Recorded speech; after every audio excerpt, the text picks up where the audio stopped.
So, Guy Redford was one of the first people to be charged, and the part of it that shocked the conscience for me, when I looked around at all the AUSAs and I was like, are you still there? Right. Was when they wired up her son and ran him into the family household. Yeah. And then after Guy had a couple beers or whatever, engaged him in like political discussions. Yeah. The most outrageous thing I've ever seen in all my years of life, and I'm a former federal prosecutor of 21 years, it's completely outrageous that they would ever even think to do that. And ultimately, there's going to be some accountability about that because it never should have happened. Totally. Right. She has an amazing amount of dignity. They tried everything they could to possibly break her family. She refuses to break. She walks around smiling, and I just wanted to acknowledge thank you. I do live in D.C. with Ashley Babbitt's mother, and I attend every Jan 6 trial hearing that I can go to. It's really important because nobody is really reporting on what's going on in those courtrooms. No, totally. And, the precedent that's already been set is going to affect people on how they protest for years to come, and people really don't realize it. In the demeaning manner these judges treat, our countrymen is abhorrent. Yeah. They believe. I have yet to see a Jan 6er testify that hasn't been called a liar. And that's a fact. They run that through the texts. So it's like 100% of every data ping they have on these guys. If you say anything that's off color, they'll take anything they can. Oh yeah, pissed off one day, like screw the government, boom, you get hit with it in front of a DC jury. Well, this man, Mr. Reed Christensen, 65-year-old man, was just sentenced to over 6 years, and they enhanced him because he said if I had 2 lives to give, I would give them both to my country. And people that declare that they would die for their country, they're treated more harshly. Yeah. And when do you hear that? This is America. Right. We want people that are willing to sacrifice for their country. That's what you freedom. Want more so than anything else. Right. Yeah, totally. And now it's being really turned and flipped against, our way of life as just Americans. And it's sad. And the overreach of these judges on how they speak to people and how they're enhancing them at sentencing is really horrible, because they tried to give my husband the terrorist enhancement, and he never entered the building, nor was he charged with violent crime. Right. Yeah, and they're just doing anything they can at this point. Oh yeah, because they're trying to see what sticks. Right. And unfortunately, with the D.C. jury, a lot sticks. Right. But it's important to take the government to task, in my view, because honestly, we have 780 pleas that have already been taken. It would have shut that system almost down, because they can barely keep up with it now. Even the pre-sentencing department, the probation department, is so far behind because of the load of it's going to take years Sixers. before they even get to that kind of stuff. Right. Yeah. They're not even prosecuting. 67% of violent crime in D.C. is not even being prosecuted because they don't have the resources to do all of that. They're just trying to stay How many afloat. cases are charged now? It's over 1,000, right? Oh, yeah. 1,249 was the last that I saw. Wow. Many with takedowns when they break And 20 somebody was inches out, arrested 30 this morning. inches out, up armored vehicles, sniper teams in ghillie suits. Oh, nuts. yeah. We had pre-dawn raid. They came Laser in with dots, a ramp. lit up with laser dots. Yeah, Husband and wife walk out, they're lit up with laser dots. Right. Like, what the hell is And that? it is a 60-plus-year-old woman in Princeton, Texas, was taken down in a pre-dawn raid. There was no reason for that. That is just sheer intimidation. Who's that? Do you know her name? I can't think of her name right now, but I will. There's so many. Well, it's just normal people who are just showed up one day. Hashtags for our live And, it's she's just no crazy. threat. Right. And what I've been, trying to explain to people that will listen is that these people aren't a threat to the community. They're a threat to the government. Right. And there's, there in itself is wrong. Right. Yeah. Because you're looking, she's been out 3 years and you're going to go in on a pre-dawn raid. Right. It's just to show people to hush up. Yeah. It's all just a big show. It is. It's so much of it has gotten just out of hand for no reason. Right. And my family's not singular. And that is why I'm so passionate about it, is because I know that it's not just about the Refits. It's about our country in so many ways.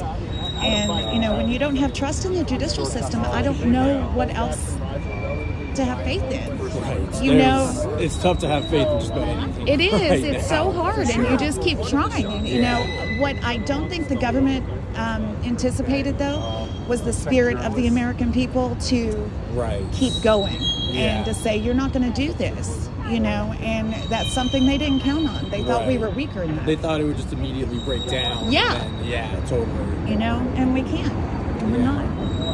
Yeah. It was a pleasure talking with you. Yeah, of course. Great meeting Thank you. Yeah. Who's attack two? I saw her name on a post. And I was like, oh, God, I saw her name.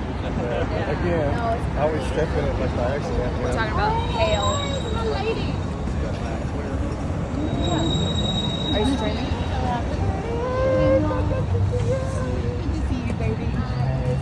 Hey, Marie's in the house. Daniel's in the house. Okay. I didn't know if you ran out of hugs. I just You can't run out of hugs. So you've been here and you still haven't got in touch with me. I have been. And I did need to talk to you because Brad's fat fingers. I'm stunned that you can send out text. well, I can't because Hi, everyone. I'm not really a live streamer. But my people want to see you. I would have no idea what I'm doing, so don't know. It's just hard.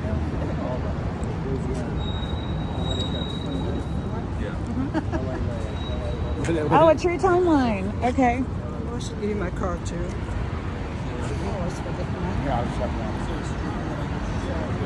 I got it. I'm more just used to being in DC, people yelling at me. I know. I was looking because Than being nice. there were haters that are in Dallas that really hate me. And I thought, oh gosh, they're going to show up and ruin this, but I haven't seen them. So they went to England where I spoke at a Patriot event, and they drove, two of them, one drove from Indiana, one drove from, I mean, it was ridiculous just to go. When he walked up, I couldn't see his mask back yet. And he was acting all squirrely. See the big lump in his pocket.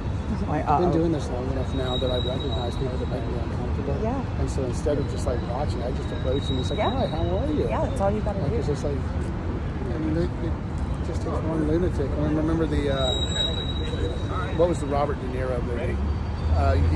One of his first, not Raging, it was before Raging Bull. It was Taxi Driver. Oh, yeah. Remember he went into the crowd and had the gun in his boot, and if the happen chance he didn't pull it, if somebody walked up, that kind of shit could happen at any one of these things. I know. And as I was telling Matt's not used to this shit. Nathan, you gotta help me. But after doing this crap for a while, it's just like, You have to so be which one aware. of the movies is going to come do this shit? Yeah, because There are people on the right that do it, which, I mean, there's some extremists on the right that kind of make me uncomfortable, but they're not out to kill me. The people that worry me about my danger are the extreme, I mean, that's a minor number of them, whether the majority are annoying me or not, that's a separate issue, but the ones that I'm worried about, Wow. I've received enough death threats to be aware.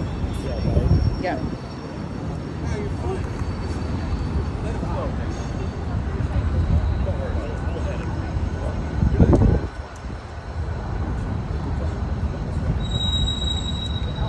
How close are you guys? Yeah, no, I don't think any haters are going to show up here. It's Texas.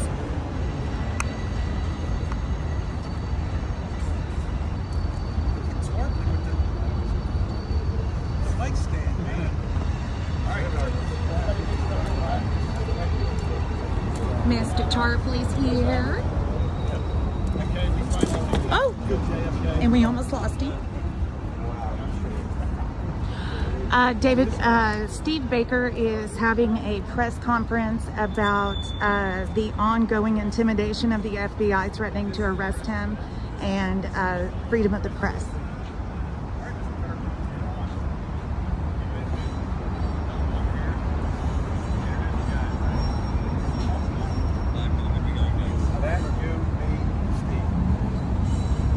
Good afternoon, ladies and gentlemen. My name is Ed Tarpley. I'm an attorney from Louisiana. I've represented Stuart Rhodes in the first Bookkeeper trial along with Lee Wright and Phil Linder from Dallas, Texas. Today we are gathered here for our friend Steve Baker. Steve is a journalist. He is an investigative journalist with Blaze Media here in Dallas, Texas. But on the day of January 6th, Steve was a journalist, an independent journalist videoing and reporting from Washington, D.C., inside the Capitol, and he did a great job. Since that time, Steve has been interviewed by the FBI, has received communications from the Department of Justice about his possible arrest in connection with the journalism that he conducted on the day of January 6th. Earlier this week, on Monday, several attorneys issued a press conference on behalf of Steve Baker. I am here today as one of those attorneys. We also have Matthew Sardini from North Carolina, who is the longtime attorney for Steve Baker. We have Mr. James Lee Wright from Dallas, Texas. We have Mr. Brad Geyer from the state of New Jersey. And we are here today to further amplify what we said on Monday in our press release, and that is that we are here for the freedom of the press and to protect the constitutional liberties we have in this country. We're defending freedom of the speech, freedom of press, and for the ability of citizens to operate as journalists, to report the news, report events that are taking place in our country without fear of intimidation or coercion by the federal government.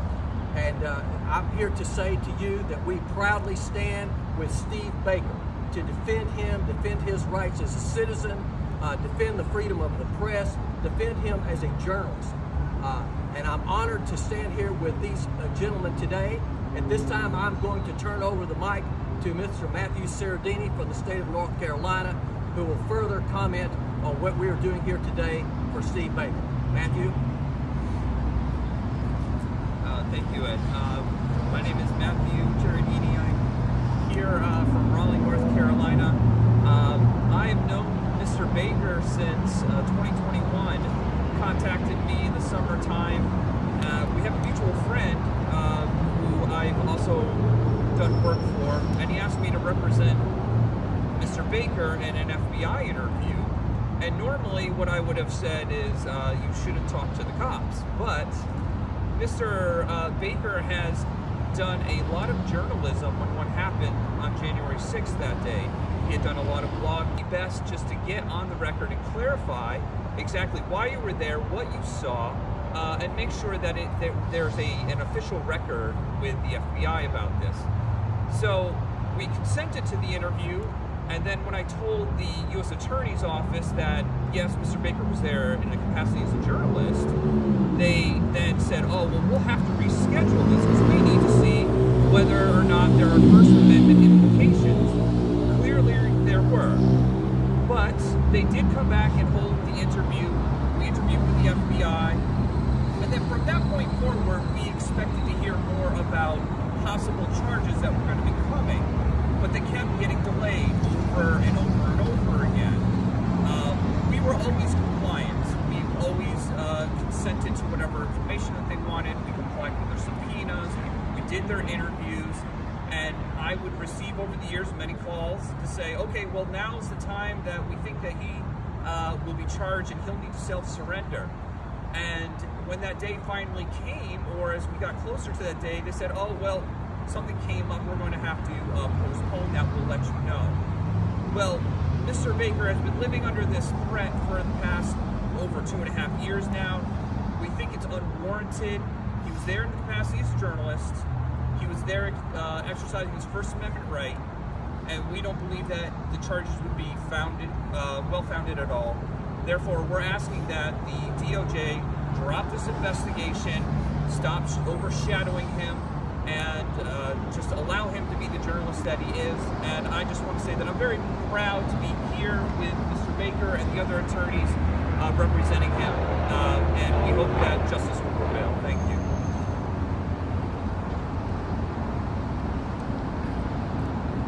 Good afternoon. Thank you for being here. My name is James Lee Wright. I'm a local criminal defense attorney. I had the pleasure of meeting Steve about 1.5 years ago, just a bit over, when I was able to and lucky enough to practice in D.C. for a while representing Stuart Rhodes for the Oath Keepers. Steve was a regular contributor and a member of the press, reported fairly and evenly on our trials and in every other trial that I've seen him cover. I'm honored to be part of the group that will be defending Steve and standing here before you on his behalf. Steve, if you will please follow what he writes, follow his reporting, do so. It is enlightening, and he is starting to show cracks in the armor, and people do not like this.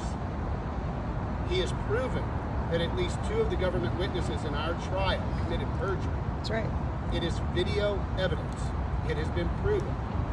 And there are people that do not like what Steve is showing you. And as part of his defense team, and honored to stand here before you today, we will stand by him to stand up for the First Amendment and his right as a journalist to continue these lines of investigation. Thank you very much.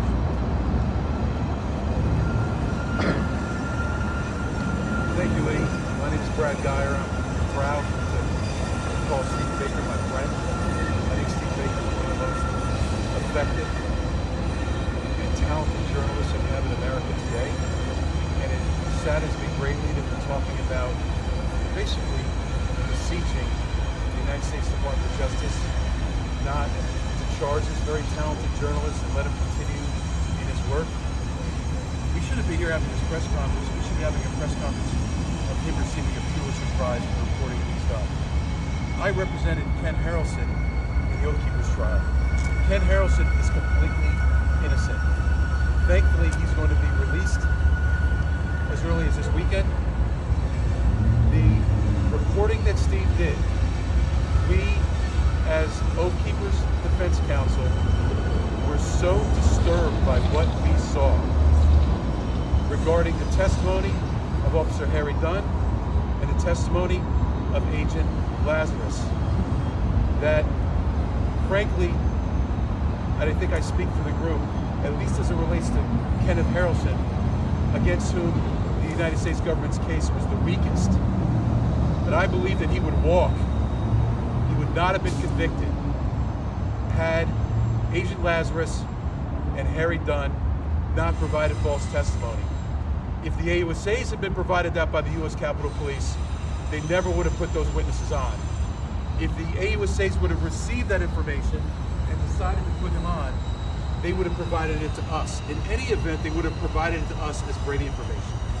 In all my interactions with the U.S. Attorney's Office and the Department of Justice in my January 6 cases, all the line assistants acted professionally and with perfect ethical sensibility. My concerns relate to enforcement policy of the United States Department of Justice. Although he can't be here today, William Shipley is also on our combined defense. I am a proud former Fed of 21 years experience. I'm not sure if I have an extra year on Bill Shipley or he has an extra year on me. But what we are seeing as alumni of the Department of Justice is we find profoundly troubling. We both, I believe, have deep concerns about the thrust of United States enforcement policy as it applies to this case, and it applies to enforcement on behalf of the United States more generally. As I was preparing for today's press conference, I kind of lost track of the news, and I happened to notice that down here on the border we have a growing dispute between a governor in the state of Texas. There's other states that are joining, and it involves border enforcement. When you have millions of people crossing over the border, causing tens of thousands of violent crimes against Americans, how do you have the resources to go after journalists? This is completely outrageous. That's right. And that's why we're here in Dealy Plaza. We are here in Dealy Plaza because what we're dealing with has enormous magnitude. Everybody needs to take a deep breath, step back to neutral quarters, check out our enforcement policy. Is it really driven to protect the American people against actual threats? Is it really here to creating the kind of American exceptionalism and that continually revives the American experience? And I would submit to you that it doesn't. And I call out to my former colleagues, career civil servants, ask around in the Department of Justice, ask around in the Inspectors General, ask around in the FBI. They will tell you that I've been a tireless supporter and advocate for career civil servants. And I am calling out to you today. You need to help within your agencies to get these agencies rebalanced, to get them restored, to get them rehabilitated, to get them back within norms that have been established over decades. We need your help. We all know that the vast majority of restoration that occurs is going to happen behind the scenes, behind closed doors. We need your help. I think we're going to get over 1,300 January 6th takedowns. Some involve voluntary surrender, not enough.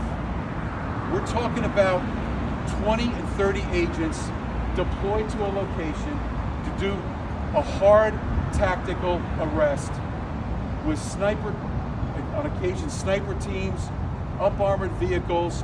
We've heard multiple stories of a husband and wife walking out with hands up. The husband looks over at the wife and her chest is emblazoned by laser dots. This is the United States Department of Justice. This is the United States. Check out your rules of engagement. What is going on? Why are you pointing weapons at things that you don't intend to shoot? Enough. And today I stand before you to emphasize the fundamental importance of protecting our fundamental rights, particularly as it relates to investigative journalism. Our freedom of speech, press, and the right to gather and disseminate information are the bedrock of a democratic society. However, we find ourselves at a crossroads where the allocation of resources towards certain areas of enforcement risks diverting attention from critical issues that pose significant threats to American prosperity. Steve Baker and his camera that captured the events of the day are not a threat to the United States. And his investigative journalism played a crucial role in holding those in power accountable. Journalists like Steve Baker are the watchdogs of our democracy, shining a light on corruption, injustices, and abuses of power. We sat there during the entire Oath Keeper trial. In my opinion, 95% of the reporting that was actually reporting on what was actually happening in the courtroom came from one guy. That's right. And as we celebrate the power of the press, we must also address the concerning trend of diverting resources towards cases that are not imminent threats to the nation. The events of January 6th undoubtedly deserve some kind of inquiry, deserve some kind of investigation. However, the emphasis placed in these cases came at the expense of other pressing issues. Even the former Attorney General, William Barr, has pointed out that if the same level of attention was given to January 6th, was extended to other areas of crime, our nation would be the safest in the world. But it's clearly not now. And let's talk about those other areas of crime that aren't getting any attention. Actual threats against the nation. Human trafficking, border enforcement, and the violent crime and the deadly drugs that flow therefrom, that take hundreds of thousands of lives per year. Scientific fraud, grant fraud, and corruption at the highest level of public health care agencies and at the highest level of America's premier big pharmaceutical companies that resulted in the death of countless Americans during COVID. At formerfeds.org, we have thousands of widows and next of kin people who were admitted to an American hospital seeking help, and they didn't get help. They got a cocktail of 50 drugs, including a deadly drug known as remdesivir, and they were tortured and killed in the hospital because doctors and nurses had mandates forced on them by public health agencies that are shot through with corruption. Our experts estimate that there's hundreds of thousands of dead Americans because of lack of enforcement. This is unacceptable. And anybody that wants to investigate this can contact me. We have 1,300 eyewitness accounts recorded, and we have all the records that are available for any investigator that wants to investigate it. And we have our widows are going to the FBI offices, knocking on doors, making phone calls, going to state enforcement agencies, and so far, no one, they're having slammed doors in their faces, and their phone calls are not being answered. This is unacceptable. Investigative journalism is not the threat to America. Corruption and lack of enforcement in areas that are killing Americans is the threat that must be addressed.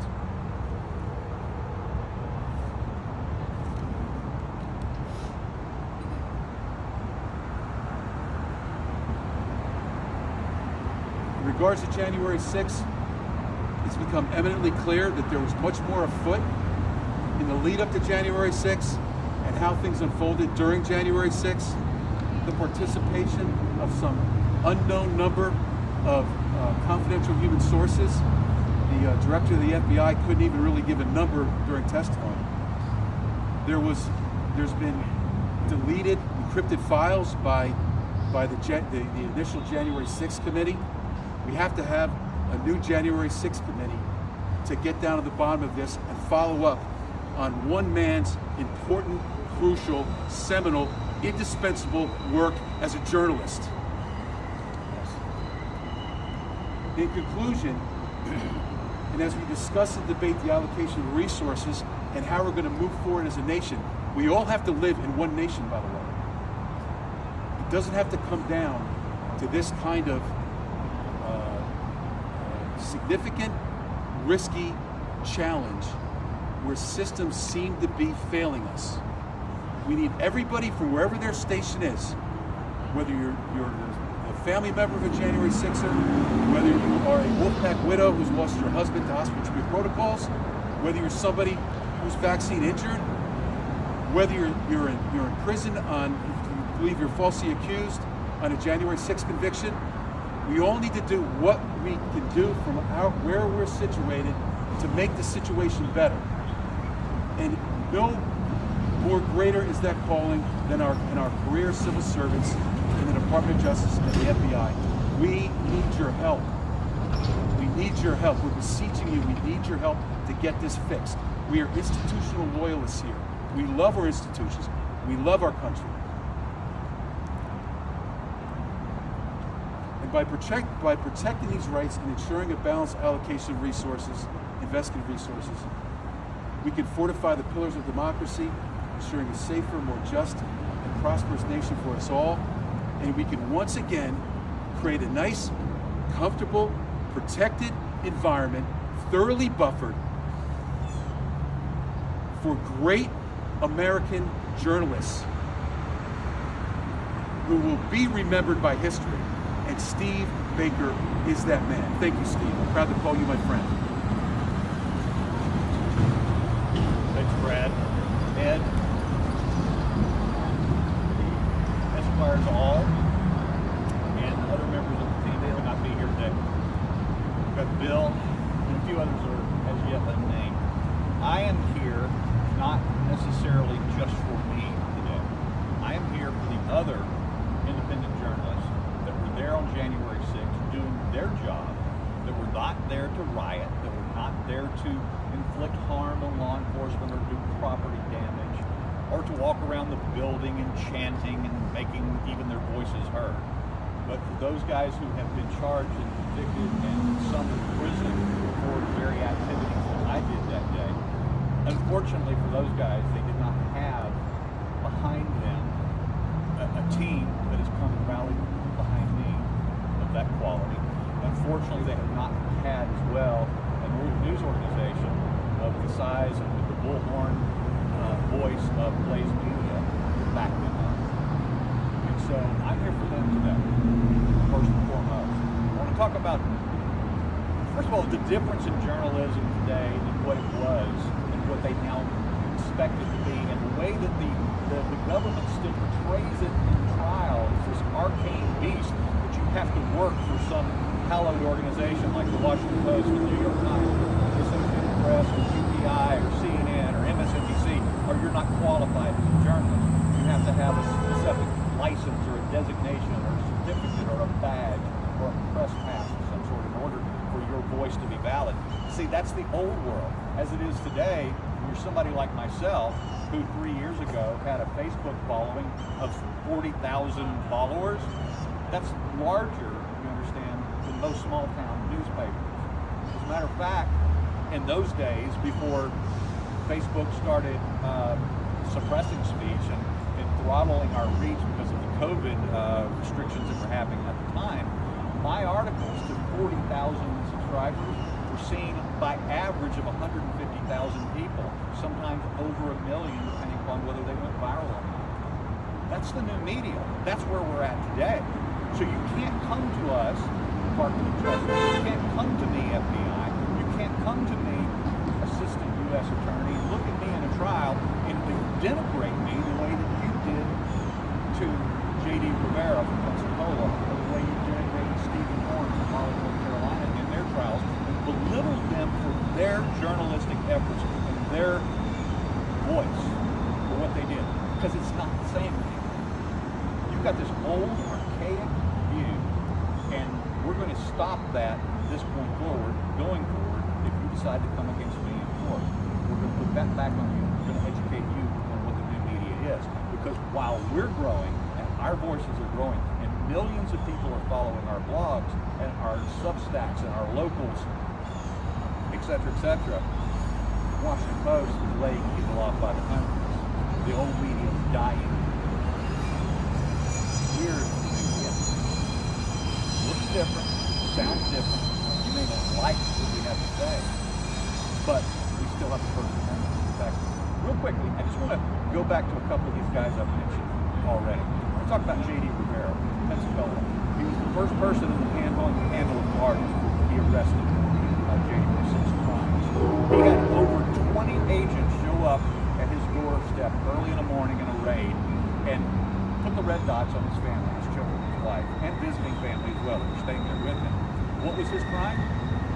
He was a professional videographer, photojournalist who showed up at the Capitol that day with his big professional gear, and then he followed the story where the story went. When the story went through a broken window, he and another journalist who submitted his story to the New Yorker by the name of Luke Mogelson, they went through the same broken window. Luke went through with his cell phone. In fact, he famously said in the video, with the videos he captured inside the Senate of the QAnon shaman praying, singing, and chanting in the Senate chamber, he said, "I use my cell phone as a journalist notebook." JD was there with his big professional gear, contracted by a television station out of Mobile, Alabama. JD didn't chant. He didn't say USA, USA. He didn't say stop mosquitoes. He didn't say loose out our house. No chance whatsoever. And he and Luke basically paralleled each other through the Capitol that day. Luke submitted his story to the New Yorker entitled "Among the Insurrectionists." Well, that was his get out of jail free card. JD, driving home on the 7th of January, talking to the television station, they're excited. You got all this film. You were there. You went inside. They can't wait to take this film he has and put it on the air. Jane gets home, never hears from the television station again. As I mentioned before, I know, I'm sorry. these individuals with long rifles, red dots, show up from the government, these government agencies, and they arrest him and take him away. To charge him, not with felonies, not with violent insurrection. They charge him with a glorified trespassing charge. And he gets 4 misdemeanors. He says, well, if you're not going to charge Luke Mogelson, then I'm going to go to trial and I'm going to let my voice be heard and I'm going to defend myself. This is selective prosecution at its best. And that's what I'm going to do. And he went to trial. He was convicted. Months later, he was sentenced to 8 months in prison. Rather than sending him to a minimum security camp just outside of his home in Pensacola where his family could visit him, they sent him to a medium security facility in Georgia, where the first thing they did is they threw this misdemeanor defendant, journalist, into solitary confinement for 2 months. He got 4 days of sunshine in his first 2 months in prison. 4 days. When he was released into the general population, he then had to convince the violent felons who were there, the professional criminals, that he was only a misdemeanor defendant because they said to him, "You're lying. Misdemeanor defendants don't come to this jail. They don't send them to prison. We know, we're pros. This is what we do for a living. We don't misdemeanor defendants only." Well, you are if you're a January 6th defendant. That's how you treat it. Thankfully, Katie's back home. Service done. Stephen Horn, young independent journalist, was only 22 years old on January 6th. He had been acquiring and accumulating press passes and badges for events he had been covering all the way back when he was 16 years old. And I've seen his dossier. I've seen the motions that his attorneys filed on a selective prosecution basis to show the court that he had a history of doing journalism and that was why he was there. Here's what happened. When we filed that motion, the judge, a Trump supporter, Trump appointed judge, by the way, Judge Kelly, denied him and his defense team the right to show his history of journalism to that jury. He was not allowed to show him those press badges that he had accumulated since he was 16 years old. And instead, those prosecutors belittled him, denigrated him, and absolutely destroyed any possibility of the jury, DC jury, even considering the notion that he might be a legitimate journalist. You know what his biggest mistake was that day? In order to blend in the crowd at one time, all day long, captured on his own camera, he said 3 deadly words. He said, USA, USA, USA. And for that reason right there, that reason alone, he was not granted the designation of being a journalist. He was a participant in the crime. And that's the guys that we're here to talk about, not just myself. My case has been being investigated, we know, for at least 2.5 years, and we've heard the story, you've seen the press release, the guys that talked about it. I just want to say this in closing, is that we're going to continue doing the work, even if the Department of Justice decides to move forward, finally, then I'm not going to stop working. I'm not going to stop telling the stories that we're telling. I'm not going to stop telling the stories about January 6th. I'm not going to stop talking about the stories we know about the malfeasance coming out of the Department of Justice. I'm not going to stop talking about the stories, stop revealing the information that we have, particularly related to the case that 3 of these 4 gentlemen participated in a year and a quarter ago. We have the information that shows that the Oath Keepers ran. We know who the Star Chamber is. We know who sat on it. We have more blockbuster information, particularly as it relates to Special Agent Dealy Plaza of the United States Capitol Police and former Officer Harry Dunn, now congressional candidate. The fact that these 2 men, we know now, should never have been allowed in that courtroom. First of all, they should not have been members of the Capitol Police or officers of the Capitol Police on January 6, 2021 because of disciplinary actions that they had against them years ago that were suppressed, hidden, not given to the attorneys in discovery and rating violations by the Department of Justice. I know Brad's a little bit. Where is it? Here it is. But we're going to be revealing these stories, these documents, this information. Why not only should those officers not even have been officers on the force at that time, they should have never been allowed to testify, and at the very least, these guys behind me should have had that information so that they could impeach those testimonies. So we're not going to stop. Thank you, guys. Steve is not going to stop.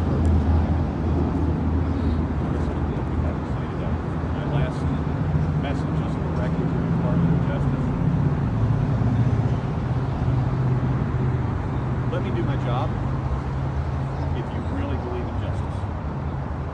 If you really believe in the truth, leave me alone. If not, if this is the fight you want, then let's run. Let's do it. Ladies and gentlemen, I would just like to thank all of you for attending this press conference today. I particularly want to thank my friends, James Lee Wright, Matthew Sardini, Brad Geyer and one and only Steve Baker for being here. Bill Shipley's not here, Philip Linder's not here, but other attorneys that are part of this team. And I would just like to simply say this, that I don't think any of us ever thought that we would be standing in Dealy Plaza one day speaking out for the freedom of speech and the freedom of the press in this country. That's right. I don't think anybody ever thought we would be doing that. But we are here today. And this is about what kind of country we want to have. Whether or not we will have a country where the DOJ has been weaponized against the citizens, against independent journalists like Steve Baker, Stephen Horn, and J.D. Rivera. Okay, you've heard from Steve Baker today, and I just want you to know that we are honored. All of us are honored to stand here with him today and forward into the future, and to serve him in whatever we can in defending the freedom of speech and freedom of the press in this country. At this time, if any of you have any questions, I think that Mr. Baker or any of the others would be grateful to respond if anybody has any questions for any of us. Thank you.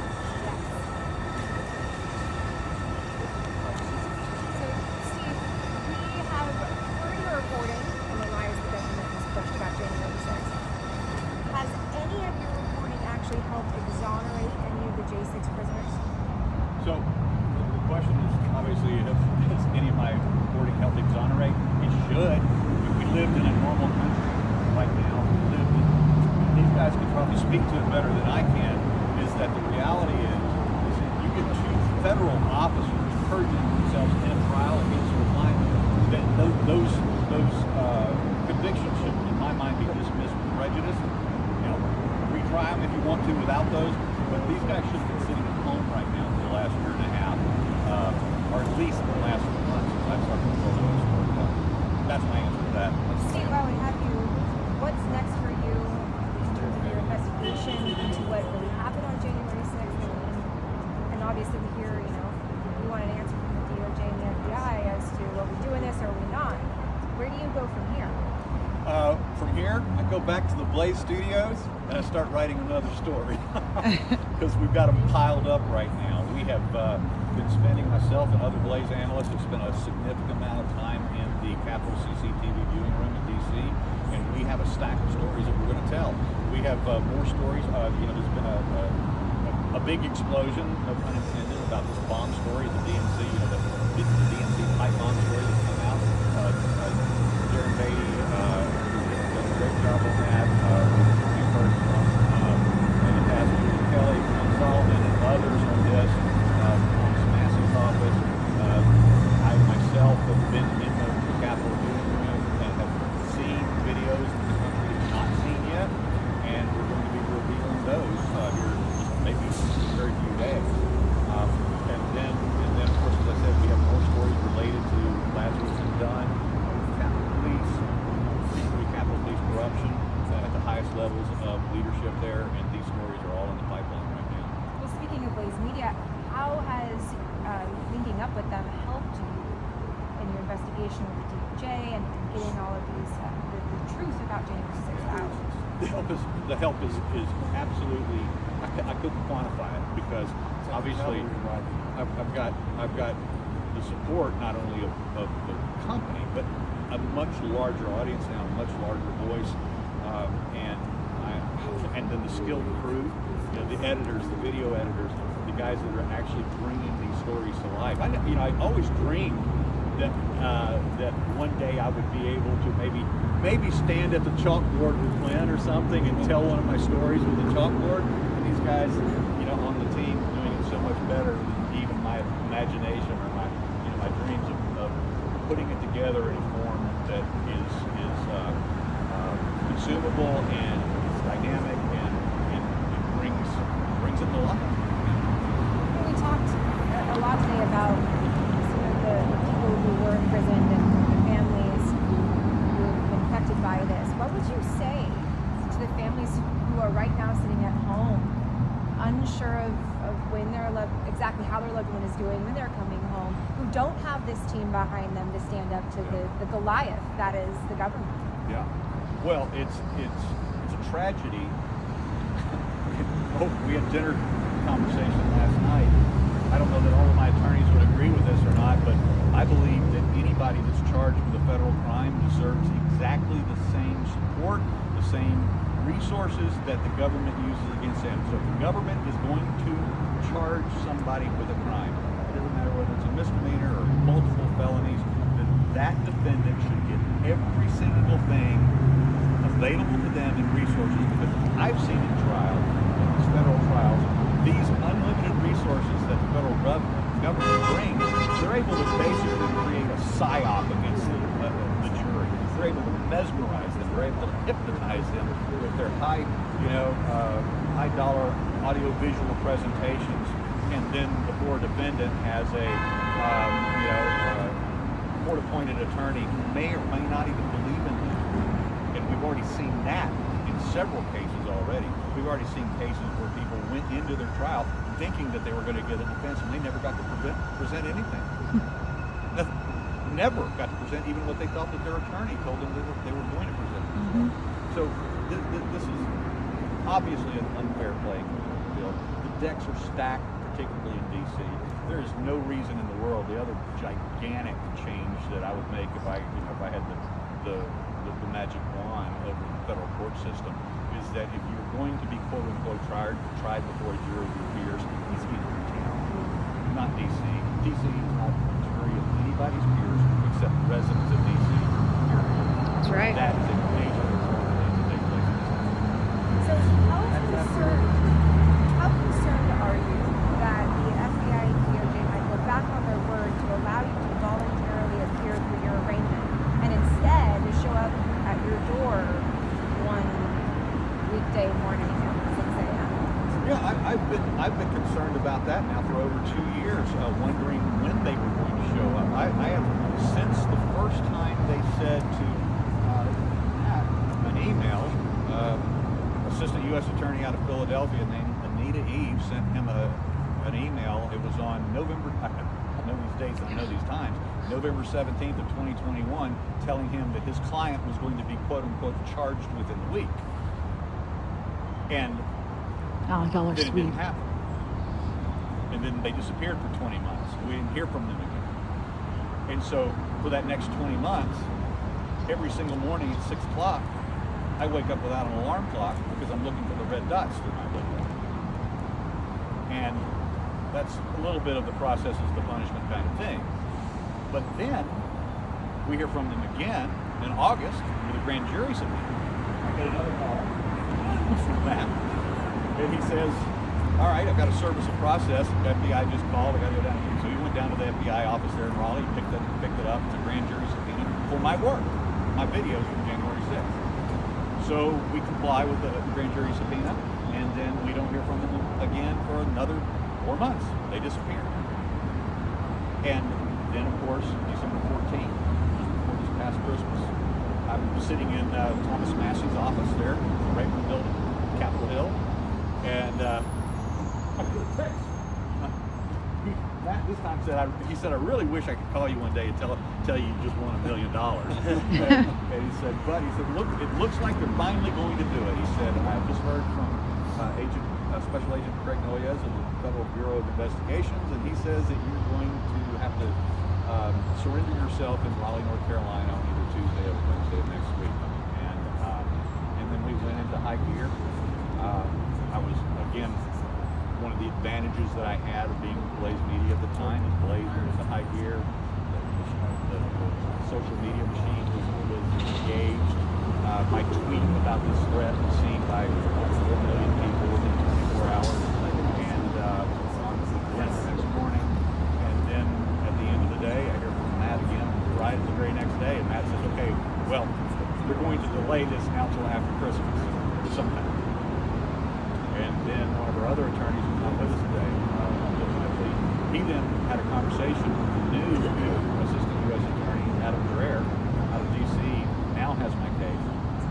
And he said, okay, your surrender is going to be now sometime in mid-January.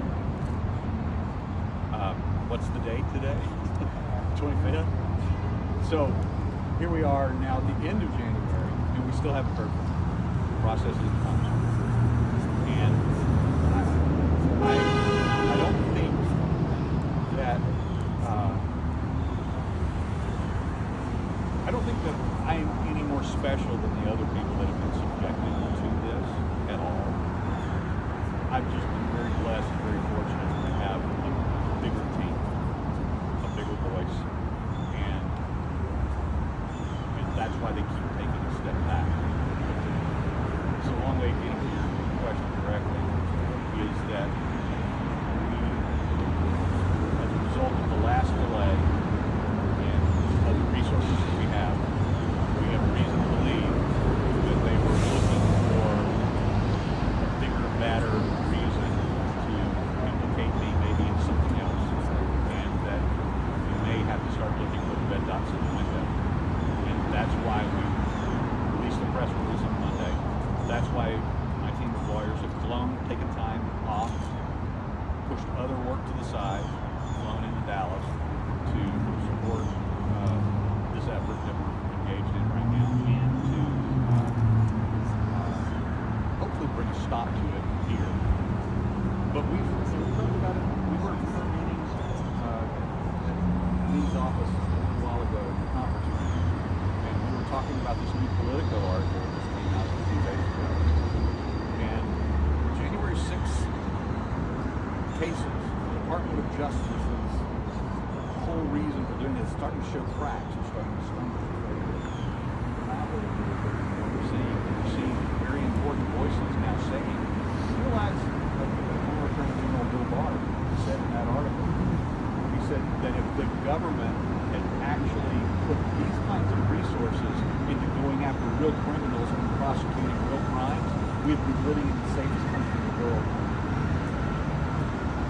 But they would much rather go after Mr. Neal's grandmother and defendants who took a couple selfies inside the Capitol than actually pull out. Right. Well, my final question for you, sir, is what would you say to other investigative journalists who are out there right now, who are following the story and are potentially concerned that something like this could happen to them, or young men and women who want to get into this line of work, but they see what's happening with you, what's happening with other January 6th journalists, and are maybe rethinking their career path or treading lightly on a story. What would you say to them? How would you encourage them? The first thing that I would say to them is don't be afraid, don't stop. That's what they want. Mm-hmm. I am maybe going to be their poster child, throwing a wet blanket over free speech and over free journalism and their inability to control the narrative, and especially because I've managed to get onto the inside of their game and start the process of revealing what they're doing. But the most important thing, this is the single most important thing about January 6 cases. And it doesn't matter whether we're talking about the grandmother who took a selfie inside the rotunda, or if it was Stuart Rhodes or Enrique Tarrio. It doesn't matter. The biggest problem with all of these January 6 cases that the country needs to know, we need to focus on, and we need to be aware of, is that they are attacking speech. They are attacking words they did not like. Yep. And that is the worst thing. Stephen Horn said 3 times, USA, USA, USA. See, you're a protester, you're not a journalist. Somebody else, even if it's John Sullivan. Even if it's John Sullivan. He was filming a documentary that day. He had his documentarian with him. He walked through, he said some bad things, some scary words. It's all about the words. Ultimately, at the end of the day, the reason why Stuart Rhodes got 18 years, not because he went into the Capitol, because he didn't. Not because he ordered Oath Keepers to go in and storm the Capitol and to overthrow the government, because that order never went out, and 7 FBI agents in that trial all said, yeah, we have no proof of that order ever being given in written or verbal form. Ultimately, at the end of the day, Stuart Rhodes was doing 18 years because he said stupid stuff or scary words. That's right. Speech.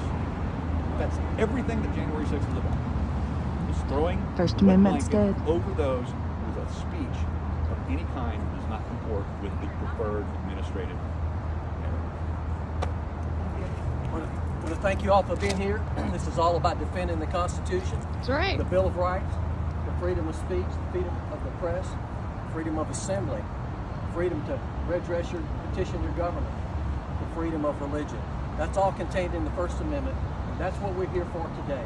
All these lawyers and others who aren't here today, we're here to defend these principles of self-government and the rights that we have been granted by Almighty God in this nation. And we are honored to be here to stand behind and with our friend Steve Baker. With that, I'd like to conclude our day's press conference, and thank you so much for being here. Thank God you, bless. Mr. Tarpley. Thank you.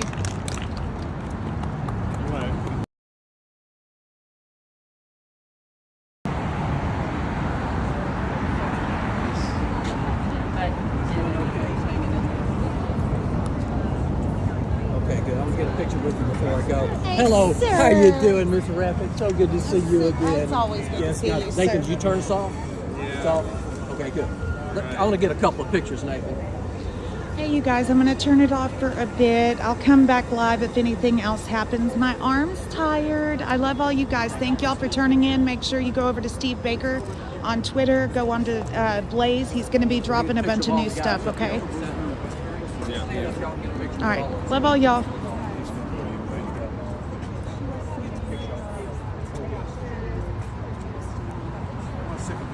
Let's get a picture. We